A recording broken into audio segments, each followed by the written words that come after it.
ये तो सबको पता है कि इस बार सीबीएसई की कॉपी चेकिंग में बहुत गड़बड़ी हुई है। टीचर ने भी एक्सेप्ट किया, सीबीएसई ने भी धीरे धीरे एक्सेप्ट कर लिया, बट ये प्रोसेस को आगे लेके जाएंगे ही जाएंगे, हमें उससे लेन देन नहीं है। बट सीबीएसई अगर प्रोसेस आगे लेके जाता है तो उनको जो है कहीं ना कहीं से बच्चों के फेवर में देखना पड़ेगा। और जो भी प्रोसेस होते हैं लाइक चेकिंग के लिए, या जो भी वो लोग कह रहे हैं कि हम लोग 4-5 स्टेप्स में सारा वेरिफिकेशन करते हैं, फिर भी अगर इस तरह की गड़बड़ी आ रही है फिर तो कुछ नहीं कहा जा सकता। तो इसका मतलब ये है कि कहीं ना कहीं वीकनेस है सीबीएसई की इस सिस्टम में, ओएसएन सिस्टम में।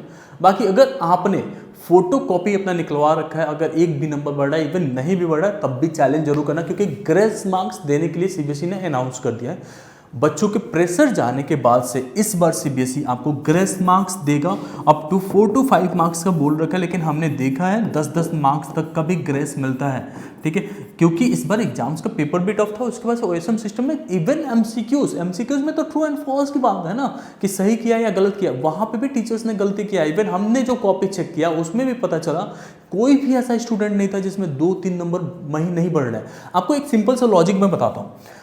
सीबीएसई के रूल्स के अकॉर्डिंग अगर आप एक मैट्रिक्स का क्वेश्चन है आपके पास और इसमें एक जगह पे आपने वैल्यू गलत इंटर कर दिया, तो यहाँ पे ही बस पेनलाइज्ड होना चाहिए, यहीं पे बस मार्क्स कट होने चाहिए। अगर आपने ये वैल्यू गलत होने की वजह से सारे स्टेप्स आपने गलत करते आ रहे हो, तब भी आपके मार्क्स नहीं कटने चाहिए। अगर ये 5 नंबर का है तो आपको 4.5 मार्क्स मिलना चाहिए, क्योंकि आपको सारा प्रोसेस पता है कि काम ऐसे होना है। एक गलती की वजह से सारे मार्क्स नहीं कट सकते, लेकिन सीबीएसई की जो कॉपी चेकिंग हुई है उसमें ये गड़बड़ी की गई है, टीचर्स ने मार्क्स नहीं दिया है। जो कि ये कहा जा सकता है कि टीचर्स को रूल्स या तो ठीक से बताया नहीं गया था, वैसे में क्या चीज़ें कहाँ पे डालना है वो भी नहीं पता था। एंड ऑब्वियसली जब इस प्रोसेस को थोपा जा रहा था टीचर्स के ऊपर, उससे पहले कोई बढ़िया ट्रेनिंग नहीं हुआ।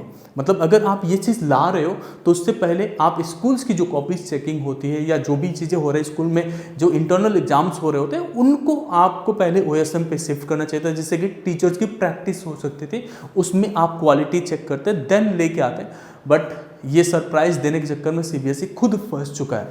आप सोचो पिछली बार 90% के आसपास स्टूडेंट पास थे, तो इस बार 87%, 3% का डाउन, मतलब आप समझ रहे हो 60-70,000 बच्चे एक्स्ट्रा फेल। ये फेल होने के बाद छोड़ो, ये बच्चे फेल हुए हैं, लेकिन इसके साथ साथ जिन बच्चों के 75+%, हर बार ये रिकॉर्ड्स मिलते हैं कि लगभग 1 लाख बच्चे जो है 95% से ऊपर लाते हैं, 90% से ज़्यादा लाने वाले बच्चे 2 लाख के आसपास होते हैं। लेकिन इस बार इस तरीके का कोई भी इन्फॉर्मेशन सीबीएसई की तरफ से जारी नहीं हुआ, और जहाँ पे बच्चे 75% के लिए स्ट्राइव करते हैं, ये जो मार्किंग है वो भी बहुत गिर गया।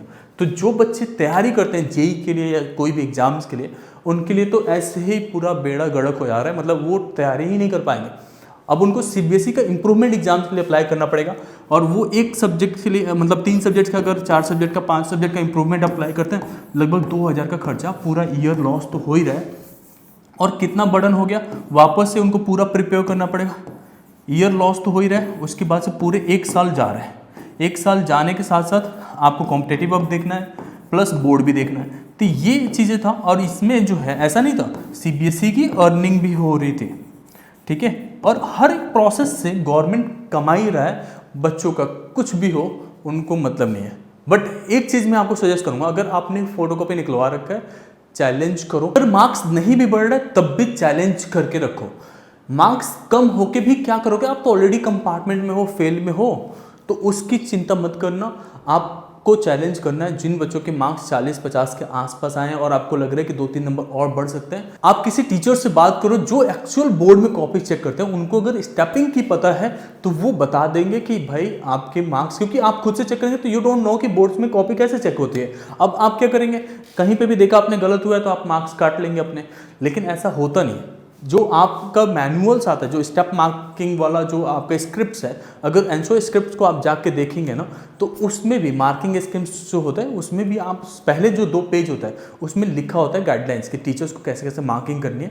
वहाँ पे भी अगर आप पढ़ेंगे तो वहाँ पे साफ साफ लिखा रहता है, जो मैंने पीछे रूल बताया था कि अगर आपने कहीं एक जगह पे गलत कर दिया किसी एक क्वेश्चन को सॉल्व करते समय, तो वहाँ पे बस हाफ मार्क्स का ही पेनल्टी लगनी चाहिए, पेनलाइज्ड एक बार ही होना चाहिए। ऐसा नहीं कि बार बार आधे आधे नंबर काट कर लो। मार्क्स फाइनल जो आपका एंश्योर है वो नहीं आ रहा है तो वहाँ पे आधे नंबर कट होना चाहिए। ऐसा नहीं है कि फिर पूरा पूरा 0 कर दो। तो ऐसा बहुत जगह पे देखा गया है कि टीचर्स ने आई डोंट नो क्या पढ़ा, 5 नंबर के क्वेश्चंस का आंसर अगर है तो वहाँ पे 2 नंबर दे देगा, ऐसे फ्रीली दे देगा, 2 नंबर, आधे नंबर, 1 नंबर, ऐसा नहीं होता। 5 नंबर का है, 3 नंबर, 3.5 नंबर, 4 नंबर तक तो जाना ही जाना चाहिए था, बट अभी कुछ नहीं कह सकता। आपके कितने मार्क्स बढ़ रहे हैं मुझे कमेंट सेक्शन में बताना, और आप क्या चाहते हैं इस बार सीबीएसई के री इवोल्यूशन प्रोसेस में वो भी मुझे बताओ। होपफुली आपको वीडियो हेल्पफुल लगा होगा। Thank you so much.